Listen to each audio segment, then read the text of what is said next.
Over the past week, I've encountered several tragedies, each of them seemingly senseless and preventable.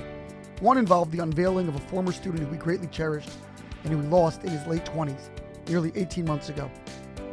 The second was a young man in his mid-30s, a close family member of dear friends, who passed away tragically a week ago. If the greatest figures in Jewish history, Moshe, Job, Shlomo, could not comprehend the presence of pain and tragedy in our world, I certainly am not hubristic enough to try. Still, a piercing insight from the 19th century Hungarian giant known as the Ksav Sofer, the second in a long dynastic rabbinic line, offers a meaningful perspective. Among the various sacrifices enumerated in this week's parsha is the Todah, the thanksgiving offering. The Torah directs us to present it after emerging from certain precarious situations, a stint in prison, a difficult sea or desert journey, or a dangerous illness.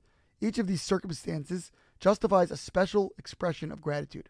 Yet, the verse adds an unusual detail found only in relation to the Todah among all the myriad sacrifices. You shall slaughter it, so it should be acceptable for you. The implication is that a person must submit this offering with a full heart, which is peculiar, since we would imagine that someone who has recently enjoyed salvation would be most likely to feel this way anyway. Why the need for an added warning?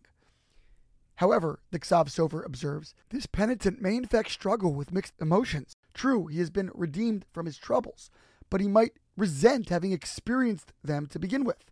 For this reason, the Torah insists that the Todah be offered wholeheartedly, with an appreciation that, for reasons perhaps beyond our grasp, the suffering also was a contingent part of the deliverance.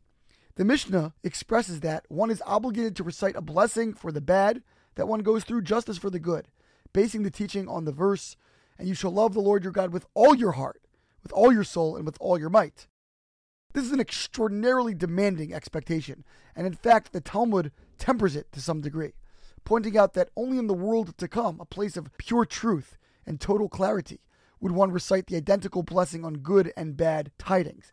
In our limited, obfuscated existence, we pronounce different texts for joy, he who bestows goodness, and sorrow, blessed is the true judge.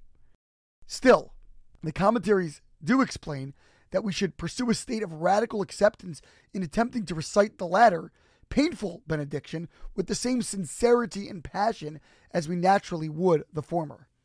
For most of us, professing actual appreciation for our life's hardships would be delusional at best, dishonest and presumptuous at worst.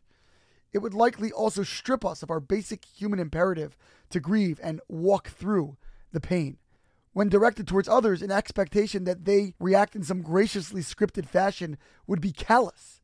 Our role in such situations simply is to be present with them in their pain.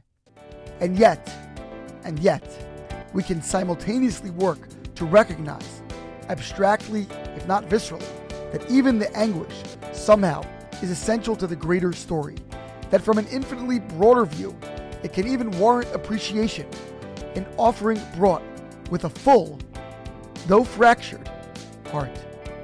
Shabbat Shalom.